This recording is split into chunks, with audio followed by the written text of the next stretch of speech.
Ini kamarmu sementara. Karena setelah kita menikah, kau akan pindah ke kamarku di atas. Ucap Marge sambil menunjukkan kamar Julia. Kamar yang pernah kita pakai melewati malam panas kita. Bisik Marge di telinga Julia dengan suara yang menggoda. Blues. Wajah Julia memerah seketika. Walaupun setelah malam itu mereka masih melakukannya lagi, tapi karena tragedi malam itulah kini Julia harus terikat dengan Marge. Ish, kau ini, apa isi kepalamu hanya tentang urusan ranjang saja? Dumel Julia. Memang. Kan dari awal aku sudah bilang, kalau aku menikahimu untuk kesejahteraan ranjangku dan untuk memperoleh keturunan darimu. Balas Marge tanpa dosa. Nyes. Mendengar itu entah kenapa hati Julia sakit. Yah, meskipun apa yang Marge katakan benar adanya, tapi apa harus Marge menekankan hal itu lagi pada Julia? Awas kau. Aku mau istirahat dulu. Ucap Julia sambil mendorong tubuh Marge yang berdiri di depannya. Julia pun mengambil kopernya yang masih Marge pegang, lalu berjalan mendekati pintu kamar. Ceklek. Julia membuka pintu kamar, lalu masuk ke dalam. Braak. Dengan kasar Julia menutup pintu kamar lalu mengunci pintu kamarnya itu. Kenapa dia? Marge terheran-heran. Dasar wanita aneh. Kadang baik, kadang jutek, kadang menggemaskan, tapi tetap saja dia sangat menggairahkan. Gumam Marge. Betul kan Mr. Penny? Tanya Marge pada adik kecilnya itu. Marge pun pergi dari depan kamar Julia menuju kamarnya. Ia ingin membersihkan tubuhnya karena dari pagi, ia belum mandi. Setelah hampir setengah jam melakukan berbagai ritual di dalam kamar mandi, Marge pun keluar dari dalam kamar mandi dengan menggunakan handuk yang melilit di pinggangnya. Ia berjalan menuju ruang ganti lalu memakai pakaian rumahannya. Celana boxer dan kaos legbong adalah pakaian andalannya di rumah. Setelah berpakaian, Marge pun keluar dari dalam ruang ganti. Ia langsung mengambil ponselnya untuk menghubungi Neon. Tut, tut, tut. Bunyi nada sambung. Halo Marge. Jawab Neon di seberang telepon. Bagaimana? Apa kau sudah mengurus yang kuminta? Tanya Marge tanpa basa-basi. Cih, apa tidak bisa kau sedikit berbasa-basi? Gerutu Neon. Aku tidak suka basa-basi. Yang aku butuhkan sekarang hanya jawabanmu atas apa yang kuminta padamu. Iya. Iya. Aku sudah mengurusnya. Kau akan menikah hari Sabtu ini. Aku juga sudah menghubungi wedding organizer untuk resepsinya. Jawab Neon. Bagus. Kau memang paling bisa diandalkan Neon. Puji Marge. Kalau begitu, sekalian kau urus tiket bulan maduku. Perintah Marge. Kalau itu aku tidak bisa. Jadwalmu padat Marge. Sudah banyak meeting yang kuundur hanya untuk urusan pribadimu. Jadi aku tidak bisa mengundur jadwalmu lagi. Bisa-bisa klien pada kabur gara-gara kau yang suka mengulur waktu. Omel Neon. Haish. Kau cerewet sekali. Baiklah. Balas Marge. Marge yang kesal karena dilarang bulan madu pun langsung mengakhiri panggilan teleponnya. Sial, tidak bisa bulan madu. Dumel Marge. Tapi biarlah, toh saat bulan madu pun kami tidak akan keluar kamar. Jadi, mau bulan madu atau tidak akan sama saja.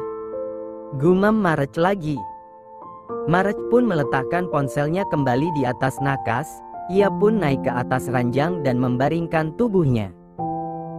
Aku tidak sabar menunggu hari Sabtu. Lirih Marge. Apa aku pinjam saja mesin waktunya Doraemon ya? Gumam Marge lagi. Sungguh gumaman yang bodoh. Haish. Seandainya saja Doraemon itu nyata. Lirih Marach setelah sadar kalau sosok Doraemon tidaklah nyata. Malam harinya. Waktu sudah menunjukkan pukul 7 malam. Marach yang tadinya hanya berbaring, lama-kelamaan malah ketiduran.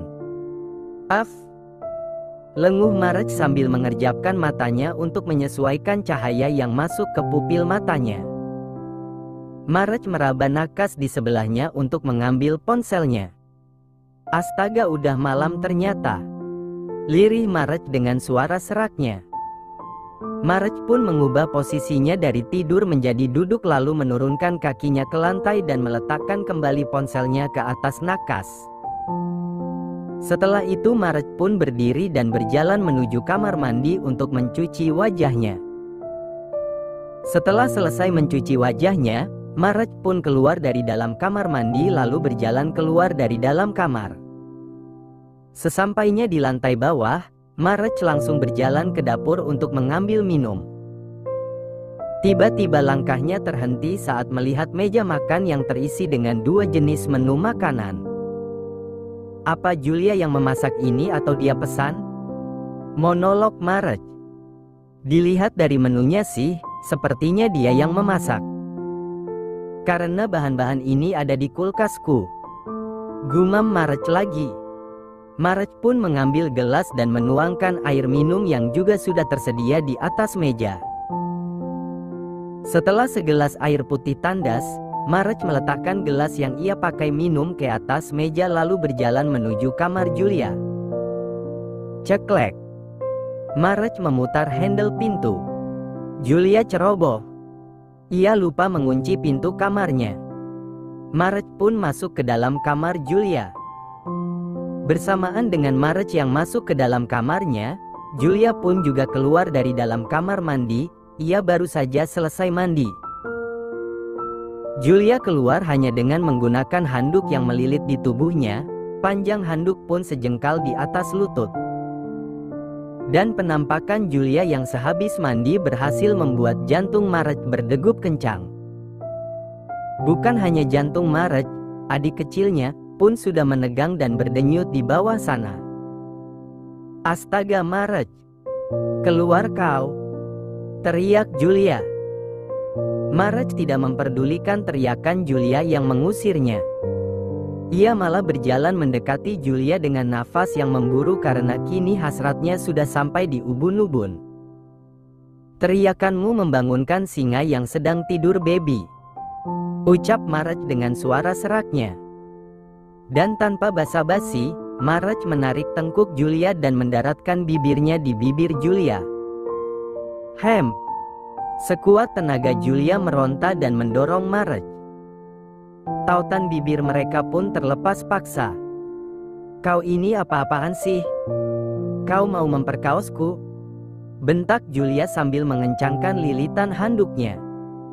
Untuk apa aku memperkaosmu? Kalau sentuh saja titik lemahmu, kau langsung menyerahkan diri.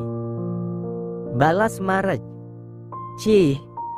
Decih Julia sambil memutar bola matanya malas. Keluar kau. Aku mau pakai baju dulu. Usir Julia lagi. Marach menggelengkan kepalanya. Ish. Maumu apa sih? Bentak Julia saat melihat Marach menggelengkan kepalanya. Dengan bahasa tubuhnya, Marach menunjuk adik kecilnya, lalu menunjuk ke mulut Julia. Julia tidak bodoh dan tidak polos. Ia tahu apa arti bahasa tubuh Marach itu. Jangan gila kau. Tolak Julia. Sudah sana keluar. Aku sudah menyiapkan makan malam, kau makanlah duluan. Kata Julia lagi. Sebelum aku yang makan, tenangkan dulu adikku ini. Tegas Marach. Marach. Julia menggeram. Atau kau mau aku melakukan lebih dari sekedar itu? Tanya Marach sambil memicingkan matanya. Ingat perjanjian kita. Balas Julia sambil melototkan matanya. Kalau kau tidak mau, makanya bantu aku tenangkan adik kecilku ini. Kan dia bangun juga gara-gara kau. Kenapa jadi aku? Kan kau yang masuk sendiri, bukan aku yang mengundangmu masuk. Siapa suruh keluar dari kamar mandi hanya menggunakan handuk? Kan ada batrobe, balas Marge. Aku tidak mau menggunakan batrobe bekas istrimu, balas Julia ketus. Marge memicingkan matanya melihat Julia. Kau cemburu? Tanya Marge. Tidak. Untuk apa aku cemburu? Aku tahu posisiku. Aku hanyalah teman ranjangmu yang akan melahirkan keturunanmu, balas Julia ketus. Ia masih kesal dengan ucapan Marge tadi. Melihat wajah kesal Julia, Marge menarik pinggang Julia hingga tak ada jarak di antara mereka. Lalu Marge menarik dagu Julia agar Julia mendongakkan wajahnya agar mata mereka saling bertemu. Kau bukan teman ranjangku. Kau calon istriku yang sebentar lagi akan menjadi istriku, dan kau juga bukan wanita yang hanya sekedar melahirkan keturunanku, melainkan kau adalah ibu dari anak-anakku. Balas Marge dengan tatapan mata yang begitu dalam pada Julia. Blus. Mendengar ucapan Marge, wajah Julia memerah seketika. Apalagi Marge mengucapkannya dengan wajah yang sangat serius dan tatapan mata yang sangat dalam untuknya. Julia, mungkin sekarang aku belum memiliki perasaan apapun padamu. Tapi percayalah, aku bukan laki-laki seperti yang ada di dalam pikiranmu. Laki-laki yang menginginkanmu hanya karena urusan ranjang. Kalau aku seperti itu, untuk apa aku memintamu menikah denganku? Bisa saja kan aku membayarmu untuk urusan itu dan membayarmu untuk mengandung anakku, tanpa perlu kita menikah? Ucap Marge. Kita sama-sama pernah gagal dalam berumah tangga. Aku yakin kau juga mengalami trauma yang sama denganku, karena rumah tangga kita dulu gagal karena pasangan kita yang berselingkuh. Aku tidak menutup kemungkinan untuk jatuh cinta padamu. Tapi untuk saat ini aku belum bisa membuka hatiku untuk wanita lain. Dan aku yakin, kau juga sama denganku. Jadi jangan lagi berpikir kalau aku menikahimu hanya untuk urusan ranjang dan keturunan saja. Aku menikahimu adalah bentuk tanggung jawabku sebagai laki-laki yang sudah meniduri dan menanam benih di rahimmu. Yah, walaupun kita tidak tahu apa benih itu tumbuh subur atau tidak. Ucap Marge lagi. Julia tidak menjawab, ia malah menundukkan wajahnya. Melihat sorot mata Marge, degup jantung Julia semakin tidak karuan. Marge kembali menarik dagu Julia dan mendongakkan wajah Julia lalu mendaratkan bibirnya di bibir Julia. Merasa hasratnya sudah tak bisa tertahankan lagi dan menginginkan lebih, Marge pun melepaskan tautan bibir mereka secara sepihak. Jul, aku menginginkannya, ucap Marge dengan wajah sendunya. Ternyata bukan hanya Marge yang menginginkan hal lebih dari sekedar ciuman panas, Julia pun juga ingin merasakan pergulatan tubuh yang panas dan melampiaskan hasratnya. Aku juga menginginkannya Marge, jawab Julia tak ingin munafik. Ayo kita lakukan Jul, lupakan perjanjian bodoh itu, balas Marge. Julia ambruk seketika dalam pelukan Marge. Sepertinya kau mengeluarkan semua gasteris irahmu yang tertahan Julia. Bagaimana, lebih puas kan? Ucap Marge. Bukan aku saja, kau juga Marge, balas Julia. Julia pun berdiri dari pangkuan Marge dan memungut kembali handuknya lalu melilitkannya di tubuhnya. Kau ingin mandi lagi? Tanya Marge saat melihat Julia berjalan menuju kamar mandi. Julia menganggukkan kepalanya. Melihat Julia mengangguk, cepat-cepat Marge berdiri dari tempat duduknya dan dengan langkah panjang menghampiri Julia. Kita mandi sama, ucap Marge. Tidak, kau mandi sana di kamarmu, tolak Julia mentah-mentah. Tapi bukan Marge namanya kalau menerima penolakan Julia. Tanpa banyak kata, Marge langsung menggendong tubuh Julia dan membawanya menuju kamar mandi.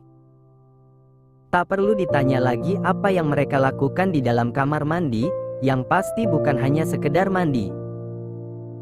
1 jam kemudian, kini mereka sudah berada di meja makan. "Kenapa wajahmu cemberut begitu?" tanya Marge tanpa rasa bersalahnya.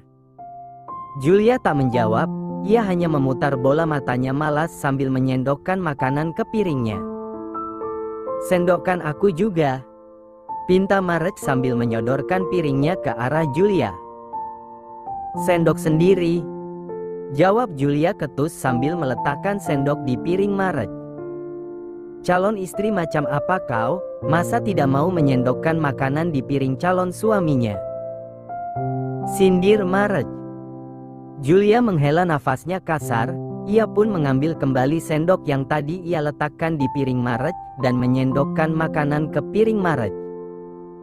"Makasih calon istriku," ucap Marge. Julia tidak menjawab ataupun mengeluarkan ekspresi apapun dan fokus pada makanannya. "Cepatlah makan, setelah ini kita pergi ke supermarket untuk membeli bahan makanan," ucap Marge. "Apa aku harus ikut?" "Ya haruslah, kan kau yang akan memasak, jadi kau juga yang lebih tahu bahan-bahan apa yang dibutuhkan." Baiklah," jawab Julia masih dengan wajah ketus. "Hei, jangan ketus begitu Julia. Tadi sewaktu di kamar mandi kau menikmatinya," sindir Marge. Ia tahu penyebab Julia ketus padanya, itu semua karena Marge mengeksplor banyak gaya di dalam kamar mandi dan gaya-gaya yang Marge eksplor membuat pinggang Julia encok. Julia membulatkan matanya geram. Baiklah. Aku minta maaf. Aku hanya ingin mencoba banyak gaya denganmu. Kalau itu membuat kau tidak nyaman, aku minta maaf," ucap Marge mengalah. "Sebagai bentuk permohonan maafku, nanti kau boleh berbelanja sepuasmu. Belilah semua kebutuhanmu. Pakaian, tas, sepatu, skincare, makeup, pokoknya semua kebutuhanmu." "Bagaimana?" kata Marge lagi. Entah ini yang dinamakan membujuk atau menyogok. Tapi memang dasarnya wanita sangat senang berbelanja, apalagi kalau ada yang mentraktir. Jelas saja wajah Julia yang ketus tadi sirna entah kemana dan berganti dengan wajah bahagia dan antusias. "Apa ucapanmu itu bisa kupercaya?" tanya Julia untuk meyakinkan Marge. "Pastinya.